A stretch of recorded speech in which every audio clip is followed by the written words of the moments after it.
स्वागत छ यहाँलाई। म सुशान्त। आज हामी एक्सपोजर कम्पेन्सेसनको बारेमा कुरा गर्दैछौँ। हामी म्यानुअल मोडको चाहिँ थर्ड भिडियोमा छौँ। यो भनेको हाम्रो सबैभन्दा इम्पोर्टेन्ट एउटा भिडियो हो हैन।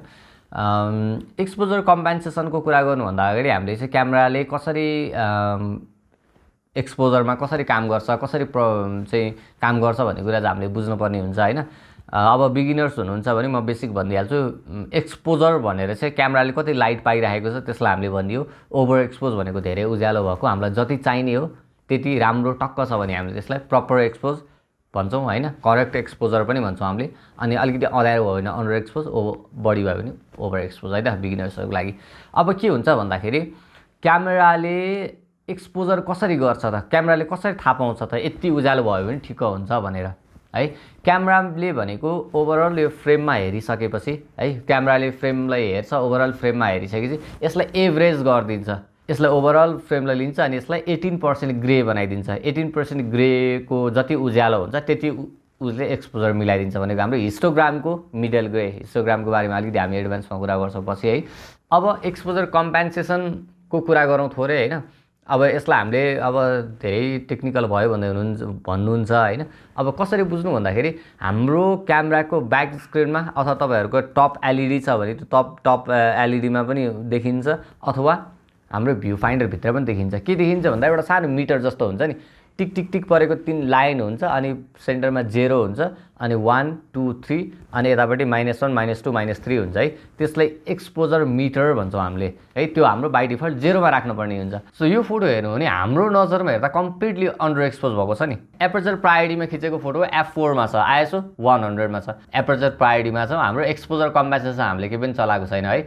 यो भनेको क्यामेराले अटोमेटिक एक्सपोजर मिलाइदियो के है। 1/1500 छ सटर स्पिड। क्यामेराको नजरबाट हेर्दाखेरि यो फोटो पर्फेक्ट छ, तर हाम्रो फोटोमा हाम्रो लागि यो पर्फेक्ट छ त छैन, अन्डर एक्सपोज छ है। यो किन यस्तो भयो त, यस्तो त हुँदैन नि त भन्नु होला तपाईले। हो, यही कुरा बुझाउनको लागि म व्हाइट ब्याकग्राउन्डमा गएर खिचेको बाहिर हाम्रो ब्याकग्राउन्ड व्हाइट वालमा। इन जेनरल चाहिँ क्यामेराले मिलाइदिन्छ, अघि मैले भनिहालेँ हैन। तर कतिपय कन्डिसन हुन्छ, जस्तो अहिले मैले यो केसमा हेर्नु भने हाम्रो व्हाइट ब्याकग्राउन्ड, अब क्यामेराले के गर्यो त ओभरअल फ्रेममा हेर्यो। ओभरअल फ्रेममा चाहिँ लगभग 80% त के छ यो फोटोमा व्हाइट छ नि त। 18% 80 लगभग % व्हाइट छ, 20% मात्रै हाम्रो डार्क छ, अलिकति अँध्यारो छ, पार्ट छ, ग्रे छ, सब्जेक्ट मात्रै हैन। अनि क्यामेराले के गर्यो त 18% ग्रे बनाइदिनु खोज्यो। अब व्हाइटलाई 18% ग्रे बनाउँदा अन्डर एक्सपोजर अभियसली भयो नि त, किनभने क्यामेराले हाम्रो चाहिँ यो हामीले हिस्टोग्राममा पनि हेर्यौँ भने क्यामेराले के गरिरहेको छ त यहाँनिर, यो जुन पिक छ नि, यो ग्रे कलरको पिक सेन्टरमा आइरहेको छ, यो भनेको व्हाइट हो। मैले यो व्हाइटलाई जहाँ हुनु पनि त्यहीँ लिएर राखेँ भने के हुन्छ हेर्नु है। मैले यसलाई क्लिक गरेँ, सुई हेलेर हाम्रो व्हाइटको ठाउँ भनेको यहाँनिर हो। ल यसरी हेऱ्यौँ भने चाहिँ हाम्रो प्रपर एक्सपोज, हाम्रो नजरमा प्रपर एक्सपोज भयो नि त है। यही कुराको लागि हामीलाई एक्सपोजर कम्पेन्सेसन चाहिने हो। किन भन्दा क्यामेराले कहिले पनि हाम्रो लागि पर्फेक्ट डिसिजन गरिदिँदैन, क्यामेराले कहिले पनि सिन चिन्दैन। अब यही सिनमा हेर्नुभयो भने जस्तो यो सिन जुन अहिले तपाईहरुले देखिरहनु भएको छ फ्रेम, यो फ्रेममा क्यामेराले मलाई के भनिरहेको छ भने तपाईले जे भिडियो खिच्दै हुनुहुन्छ यो चाहिँ ओभर एक्सपोज भएको छ है भनिरहेको छ है। अनि हाम्रो साथीहरूले कमेन्टमा पनि ओभर एक्सपोज भनेर कमेन्ट गरिरहनु भएको हुन्छ है।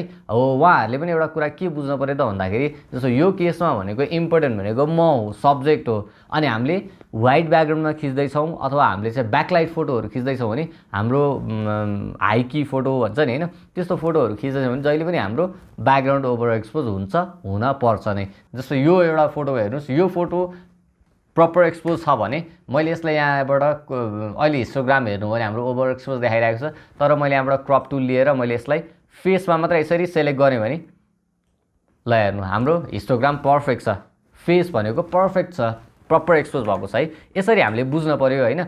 अब हामीले क्यामेराले गरेको सेटिङलाई ओभरराइड गर्नको लागि हामीसँग एक्सपोजर कम्पेन्सेसन हुन्छ। जस्तै अघिको यो फोटोमा मैले चाहिँ अब एक्सपोजर बढाइदिएँ, अघि भने मैले मिटरिङ, त्यसलाई मैले चाहिँ मेरो विचारमा यसमा 2 स्टप अन्डर एक्सपोज छ। सो मैले यसलाई 2 स्टप ओभर एक्सपोज गर्नको लागि मैले एक्सपोजर कम्पेन्सेसनलाई +2 मा राख्दिएँ। +2 मा राखेर खिच्दाखेरि फोटो के भयो, यसको डिटेल, यसको सेटिङ्स हेरौँ है त। अब यो फोटोमा चाहिँ हाम्रो 350 छ। हामीले 2 स्टप एक्सपोजर हामीले चाहिँ बढाइदिइसकेपछि हाम्रो 350 मा आयो। हामीले के गर्यौँ त भन्दाखेरि एक्सपोजर कम्पेन्सेसन हामीलाई कति बेला चाहियो त हामीले क्यामेराले गरेको डिसिजन हामीलाई मन परेन भने हामीले ओभर एक्सपोज अथवा अन्डर एक्सपोज गर्नको लागि अथवा क्यामेराले जति लाइट पाइरहेको छ त्यो लाइट हामीले त्योभन्दा बढी लाइट प्रोभाइड गर्नलाई अथवा लाइट कट गर्नको लागि हामीले एक्सपोजर कम्पेन्सेसन चलाउनु पर्ने भयो। जस्तो अहिले एपर्चर प्रायोरिटी मोडमा छौँ, त्यही भएर हामीले एक्सपोजर कम्पेन्सेसन चलाउँदाखेरि सटर स्पिड चेन्ज भयो। तर हामी सटर प्रायोरिटी मोडमा छौँ भने हामीले एक्सपोजर कम्पेन्सेसन चलाउँदाखेरि एपर्चर चाहिँ चेन्ज हुन्छ है, त्यो अनुसार क्यामेराले डिसाइड गर्ने हो। अब यही केसमा जोडिएर आउँछ मिटरिङ मोडको कुरा। मिटरिङ मोड भनेको के हो त भन्दाखेरि अघि हामीले कुरा गऱ्यौँ नि, ओभरअल फ्रेमलाई क्यामेराले हेरेर 18% ग्रे बनाइदिन्छ भनेर हैन। जस्तो अहिलेको केसमा पो हामीले फोटो अहिले खिच्ने बित्तिकै हेर्न मिल्छ, पहिलाको जमानामा त हामीले त्यसरी हेर्न मिल्दैन थियो हैन। अनि त्यो केसमा चाहिँ हामीले के गर्न मिल्थ्यो भन्दाखेरि क्यामेरालाई हामीले कमान्ड दिन सक्थ्यौँ क्या, ओभरअल फ्रेमसँग मलाई मतलब भएन, यो स्पटलाई हेरेर चाहिँ प्रपर एक्सपोज गरिदेऊ भनेपछि क्यामेराले के गर्ने भयो त, स्पट मिटरिङ अथवा सेन्टर वेटेड मिटरिङ भन्ने हुन्छ। यहाँहरूले आफ्नो क्यामेरामा हेर्नुभयो भने अहिले हामीले ओभरअल फ्रेममा हेर्ने भनेको चाहिँ म्याट्रिक्स मिटरिङ अथवा इभ्यालुएटिभ मिटरिङ अथवा मल्टी मिटरिङ, क्यामेराको म्यानुफ्याक्चर अनुसार फरक हुन्छ है। अहिले अब हामी कुरा गर्दैछौँ स्पट मिटरिङको।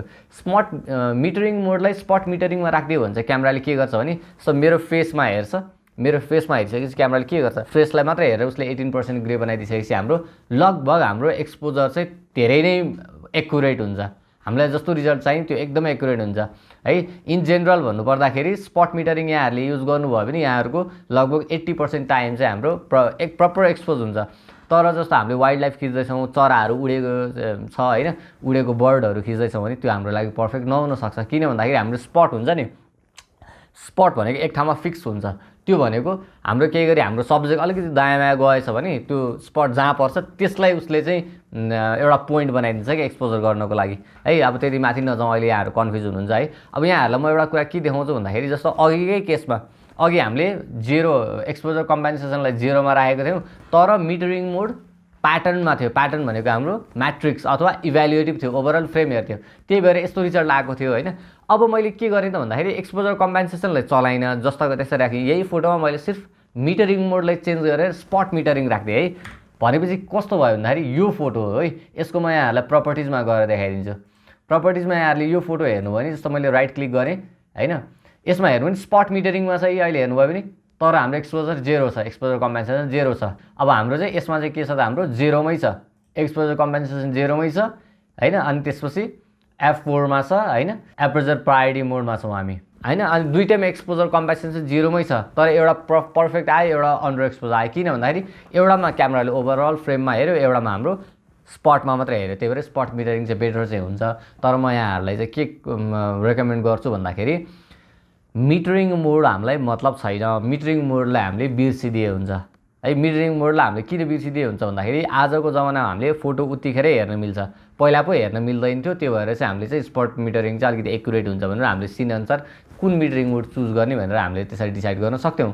अब आजको केसमा हामीले उत्तिखेरै फोटो हेर्नु मिल्छ, त्यही भएर हामीले चाहिँ फोटो हेर्ने अँध्यारो जस्तो लाग्यो भने एक्सपोजर कम्पेन्सेसनलाई बढाउने, उज्यालो जस्तो लाग्यो भने एक्सपोजर कम्पेन्सेसन घटाइदिने। त्यति गरेर हामीले चाहिँ गर्न सक्छौँ भने यो मिटरिङ मोड के हो, कस्तो हो, यो त्यो भनेर त्यसको कन्फ्युजनमा हामीले त्यसबाट हामीले कन्फ्युज भइरहनु पर्दैन।